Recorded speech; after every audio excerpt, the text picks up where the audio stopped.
India TV YouTube channel को subscribe करें और बेल आइकन दबाएं। लोक जनशक्ति पार्टी के 5 सांसदों ने चिराग पासवान के खिलाफ बगावत की। लोकसभा स्पीकर को चिट्ठी लिखी। रामविलास पासवान के भाई पशुपति पारस और भतीजे प्रिंस राज भी चिराग पासवान से नाराज। सूत्रों के मुताबिक एलजेपी के 5 सांसद जेडीयू में शामिल हो सकते हैं। पीएम मोदी ने G7 सम्मेलन में ओपन सोसाइटी और जलवायु परिवर्तन पर मिलकर काम करने की अपील की। पीएम मोदी ने सम्मेलन के दूसरे दिन 2 सेशन को वर्चुअली संबोधित किया। समिट में पीएम मोदी ने कहा, चुनौतियों के लिए मिलकर काम करने की जरूरत। लोकतांत्रिक देश एक दूसरे का हाथ मजबूत करें। पीएम मोदी ने दुनिया के सभी देशों को वैक्सीन सप्लाई की बात की। कहा, तानाशाही, आतंकवाद और हिंसक उग्रवाद के खतरों से साझा मूल्यों की रक्षा के लिए G7 का स्वाभाविक सहयोगी है भारत। ब्रिटेन में हुए G7 समिट के दौरान सदस्य देशों ने चीन को कई मुद्दों पर घेरा। कोरोना वायरस के साथ शिनजियांग और हांगकांग में मानवाधिकार उल्लंघन का जिक्र किया। G7 देशों के नेता चीन के बेल्ट एंड रोड पहल के लिए एक लोकतांत्रिक विकल्प शुरू करने पर सहमत हुए हैं। अमेरिकी राष्ट्रपति जो बाइडेन ने पुष्टि की। G7 ने दुनिया के गरीब देशों को 1 अरब कोरोना वैक्सीन की डोज देने का संकल्प लिया है। मल्टीनेशनल कंपनियों पर ग्लोबल मिनिमम टैक्स का समर्थन किया है। ब्रिटेन के पीएम बोरिस जॉनसन कोरोना की ओरिजिन की जांच के पक्ष में है। कहा, खुले दिमाग से पता लगाया जाना चाहिए। अमेरिकी राष्ट्रपति बाइडेन ने ब्रिटेन में क्वीन एलिजाबेथ से मुलाकात की। बाइडेन के सम्मान में विंडसर कैसल में दिया गया गार्ड ऑफ ऑनर। बेल्जियम के ब्रुसेल्स पहुंचे अमेरिका के राष्ट्रपति जो बाइडेन नाटो समिट में हिस्सा लेंगे। दिल्ली में आज से सभी दुकानों को सुबह 10 से लेकर रात को 8 बजे तक खोलने की इजाजत होगी। बाजार में ऑड इवन सिस्टम खत्म हुआ। दिल्ली के सीएम अरविंद केजरीवाल ने किया अनलॉक 3 का ऐलान। दिल्ली में बस और मेट्रो अभी भी 50% क्षमता के साथ चलेंगी। निजी ऑफिस भी 50% क्षमता के साथ काम करेंगे। दिल्ली में शादी समारोह में सिर्फ 20 लोगों को आने की इजाजत मिलेगी। साप्ताहिक बाजार हफ्ते में 1 बार शर्तों के साथ खुलेंगे। दिल्ली में स्कूल कॉलेज पहले की तरह बंद रहेंगे। सिनेमा हॉल, मॉल, जिम और स्टेडियम खोलने की भी इजाजत नहीं। हरियाणा सरकार ने भी पाबंदियों में दी है ढील। सभी दुकानें सुबह 9 बजे से रात 8 बजे तक खुलेंगी। मॉल को भी सुबह 10 से लेकर रात को 8 बजे खोलने की इजाजत होगी। हरियाणा सरकार ने 21 जून तक बढ़ाया लॉकडाउन। रेस्टोरेंट, बार को 50% क्षमता के साथ खोलने की इजाजत दी है। कर्नाटक में भी आज से 19 जिलों में पाबंदियों में दी गई है ढील। सुबह 6 से लेकर 2 बजे तक खुलेंगी दुकानें। 11 जिलों में सुबह 6 से लेकर 10 बजे तक दुकानें खुलेंगी। सीएम येदियुरप्पा ने लिया कोरोना हालात का जायजा। हासन और शिमोगा पहुंचे सीएम। गोवा सरकार ने भी कोरोना कर्फ्यू को 21 जून तक बढ़ाया। राज्य में पॉजिटिविटी रेट 14% है। जम्मू कश्मीर सरकार ने पुंछ समेत 8 जिलों में शर्तों के साथ छूट दी। कोविड नियमों के साथ निजी और सरकारी दफ्तर खोलने का आदेश दिया है। 28 जून से खुलेंगे उज्जैन के बाबा महाकाल के मंदिर के द्वार। दर्शन के लिए वैक्सीनेशन सर्टिफिकेट या जांच की नेगेटिव रिपोर्ट जरूरी होगी। देश में कोरोना केस में भारी कमी। एक दिन में 68,362 लोग पाए गए हैं पॉजिटिव। कोरोना से मौत के मामले अब भी कम नहीं हुए। देश भर में एक दिन में 3,880 लोगों की जान गई है। महाराष्ट्र में कोरोना के 10,442 नए मामले सामने आए। 24 घंटे में 483 मरीजों की मौत हुई है। दिल्ली में कोरोना के 255 नए केस। 24 घंटे में 23 लोगों ने दम तोड़ा है। तमिलनाडु में 24 घंटे में 14,016 संक्रमित पाए गए हैं। 267 की मौत हुई है। केरल में बीते 24 घंटे में कोरोना से 11,584 लोग संक्रमित। 17,500 से ज्यादा लोग ठीक हुए हैं। कर्नाटक में 7,810 नए केस। 125 लोगों ने दम तोड़ा। आंध्र प्रदेश में 6,770 नए केस। 58 लोगों की मौत हुई। पश्चिम बंगाल में कोरोना से एक दिन में 3,984 लोग बीमार पड़े। 84 की मौत, 2500 रिकवर हुए हैं। उड़ीसा में कोरोना से 4,469 लोग पाए गए हैं पॉजिटिव। 45 लोगों की मौत हुई है। झारखंड में पिछले 24 घंटे में कोरोना से एक भी मौत नहीं हुई है और 239 केस सामने आए हैं। बिहार में कोरोना के 487 नए केस मिले हैं और प्रदेश में कुल 5,311 एक्टिव केस हैं। मिल्खा सिंह की पत्नी निर्मल कौर सिंह का पोस्ट कोरोना कॉम्प्लिकेशन से निधन। पंजाब के सीएम ने जताया दुख। पत्नी के अंतिम संस्कार में शामिल नहीं हो पाएंगे। मिल्खा सिंह खुद अस्पताल के आईसीयू में है। महाराष्ट्र में अब तक ब्लैक फंगस के 7,395 मामले सामने आए हैं। 644 की मौत हुई है। 2,212 लोग रिकवर हुए हैं। अगले हफ्ते से मिल सकती है स्पुतनिक वी। दिल्ली के इंद्रप्रस्थ अपोलो हॉस्पिटल में वैक्सीन मिलेगी। यूपी में 24 घंटे में 4.5 लाख से ज्यादा लोगों को लगी है वैक्सीन और अब तक कुल 2 करोड़ 29 लाख लोगों को लगाई गई है वैक्सीन। एमपी के इंदौर में 5,000 पाकिस्तानी शरणार्थियों को लगेगा कोरोना का टीका। प्रशासन ने जानकारी दी। असम में 14 जून से वैक्सीन की दोनों डोज लगवा चुके कर्मचारी जा सकेंगे ऑफिस। कोरोना नियमों का पालन करना होगा। यूपी में कमजोर वर्ग के लिए आज से शुरू होगा टीकाकरण। ऑटो, टैक्सी, बस ड्राइवर और फल सब्जी विक्रेता को लगेगी वैक्सीन। गुजरात के कच्छ में गायिका गीता राबरी को घर जाकर वैक्सीन लगाने का मामला सामने आया। स्वास्थ्य के खिलाफ जारी किया गया नोटिस। कोरोना काल में एफडीआई में बढ़ोतरी पर बोले नीति आयोग के सीईओ अमिताभ कांत, हमारे पास दुनिया के अच्छे मैन्युफैक्चरर को बुलाने का मौका है। अमिताभ कांत की सलाह, नियम कानून को सरल बनाकर भारत को बिजनेस करने के लिए बेहतर देश बनाना होगा। अमिताभ कांत ने अर्थव्यवस्था में तेजी से सुधार लाने के लिए वैक्सीनेशन की रफ्तार बढ़ाने की भी बात कही। अर्थव्यवस्था में सुधार के लिए उपभोक्ता की मांग बढ़ाना होगा।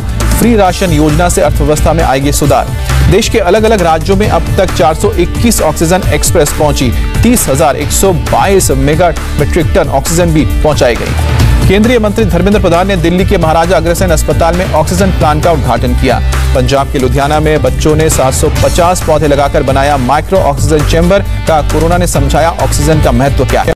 कोरोना की वजह से रेलवे को प्लेटफॉर्म टिकट से पिछले साल की तुलना में 94% कम कमाई हुई है। कर्नाटक में अनलॉक के बाद आने वाले लोगों का होगा कोरोना टेस्ट। सीएम येदियुरप्पा ने स्वास्थ्य अधिकारियों को निर्देश दिए हैं। दिल्ली के गफ्फार बाजार में उड़ी कोरोना नियमों की धज्जियां, बिना सोशल डिस्टेंसिंग के लोगों ने खरीदारी की। दिल्ली की आजादपुर मंडी में उमड़ी सैकड़ों की भीड़। सोशल डिस्टेंसिंग जैसे कोरोना के नियम तार-तार हुए। दिल्ली के सरोजिनी नगर मार्केट में लगी लोगों की भीड़। लॉकडाउन में छूट मिलते ही खरीदारी करने पहुंचे लोग। सूरत के बाजारों में भारी संख्या में पहुंचे लोग। दुकानों में बिना मास्क के एंट्री पर रोक है। नोएडा लॉकडाउन के बावजूद एक फार्म हाउस में की जा रही थी रेप पार्टी। पुलिस ने 13 छात्र छात्राओं को गिरफ्तार किया। तेलंगाना में लॉकडाउन के दौरान रेप पार्टी, पुलिस हिरासत में 25 महिलाओं समेत 60 लोग। हिमाचल प्रदेश सरकार ने कोरोना की तीसरी लहर की आशंकाओं को देखते हुए कमेटी बनाई। दूसरे राज्यों के डेटा अनुभव का मूल्यांकन करेगी। मुंबई कांग्रेस चीफ भाई जगताप समेत 40 कार्यकर्ताओं के खिलाफ मामला दर्ज। प्रदर्शन के दौरान कोरोना नियमों का उल्लंघन किया।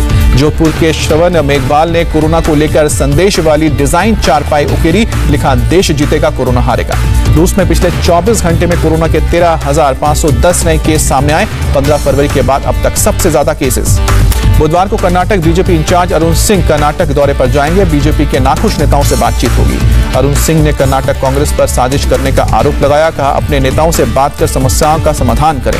आरएलडी चीफ जयंत चौधरी का बयान, यूपी चुनाव में नहीं चलेंगे लव जिहाद या फिर गौ हत्या के मुद्दे। चुनावों में किसानों का मुद्दा रहेगा। महाराष्ट्र सरकार में 50-50 के फॉर्मूले पर बोले संजय राउत, 5 साल शिवसेना का ही मुख्यमंत्री रहेगा। संजय राउत का बीजेपी पर हमला। कहा, महाराष्ट्र में बीजेपी सरकार में शिवसेना के साथ हुआ गुलामों जैसा बर्ताव। शिवसेना को खत्म करना चाहती थी बीजेपी। प्रशांत किशोर और शरद पवार की मुलाकात पर बोले रामदास अठावले, 2024 में तीसरी बार फिर पीएम बनेंगे नरेंद्र मोदी। आज गुजरात दौरे पर जाएंगे दिल्ली के CM Arvind Kejriwal. Party office का उद्घाटन करेंगे। राम जन्मभूमि तीर्थ क्षेत्र ट्रस्ट के महासचिव चंपत राय ने जमीन खरीद में भ्रष्टाचार के आरोपों का जवाब दिया। कहा, राजनीतिक विद्वेष से प्रेरित लोग कर रहे हैं आरोप।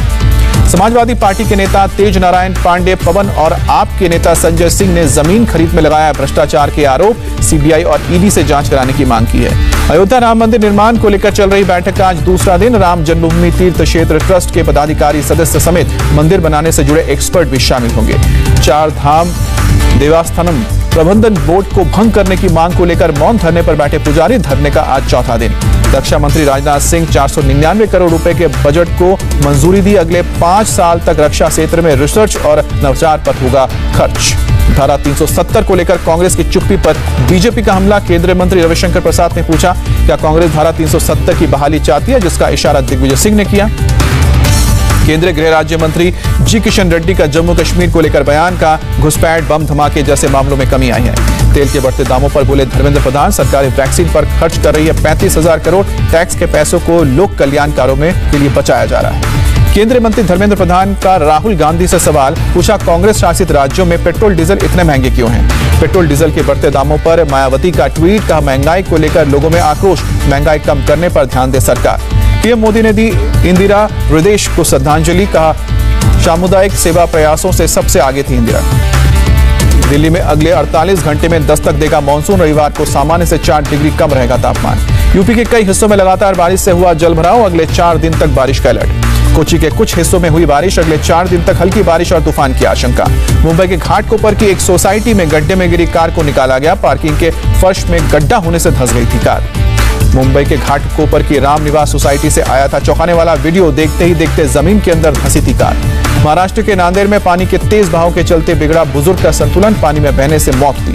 राजस्थान के कई इलाकों में जबरदस्त बारिश, जगह जगह जल भराव से परेशानी। असम में मंत्री पीयूष हजारिका ने बाढ़ से निपटने और तैयारियों का जायजा लिया। डिब्रूगढ़ में अधिकारियों के साथ बैठक की। यूपी के रामपुर में महिला का धर्म परिवर्तन करवाने के आरोप में 3 लोग गिरफ्तार, पुलिस ने एफआईआर दर्ज की। राजस्थान के भरतपुर में 28 मई को डॉक्टर दंपति की हत्या के मामले में मुख्य आरोपी गिरफ्तार, जल्द होगा हत्या की वजह का खुलासा। लुधियाना में सड़क किनारे खड़ी कार को पीछे से आई कार ने टक्कर मारी, हादसे में कार में सवार 2 लोग जख्मी हुए। रायपुर में 561 करोड़ के 391 विकास कार्यों का लोकार्पण किया गया, सीएम भूपेश बघेल ने भूमि पूजन की। दुनिया के सबसे बड़े परिवार के मुखिया का निधन है, जियानो चाना की 38 पत्नियां और 89 बच्चे, सीएम जोराथंगा ने जताया दुख। इजरायल में बेंजामिन नेतन्याहू का दौर खत्म, नाफ्ताली बेनेट बने देश के नए प्रधानमंत्री। नाफ्ताली बेनेट के पीएम बनते ही सड़कों पर उतरे नेतन्याहू के विरोधी मनाया जश्न। पाकिस्तान के विदेश मंत्री शाह महमूद कुरैशी ने कुलभूषण जाधव के मामले में नवाज शरीफ सरकार पर निशाना साधा, मामले को उलझाने का आरोप लगाया। म्यांमार के यांगून में सुरक्षा बलों और प्रदर्शनकारियों के बीच झड़प, सेना की तख्ता पलट के खिलाफ प्रदर्शन कर रहे थे लोग। चीन ने शियान शहर में गैस लाइन में हुआ जबरदस्त धमाका, 12 लोगों की मौत, 37 लोग गंभीर रूप से घायल। दुनिया के नंबर 1 खिलाड़ी नोवाक जोकोविच ने जीता फ्रेंच ओपन का खिताब, फाइनल में स्टेफानोस सिटसिपास को हराकर करियर का 19वां ग्रैंड स्लैम जीता। चेक गणराज्य की बारबरा क्रिजिकोवा ने फ्रेंच ओपन में रचा इतिहास, सिंगल्स के बाद डबल्स में खिताब भी जीता।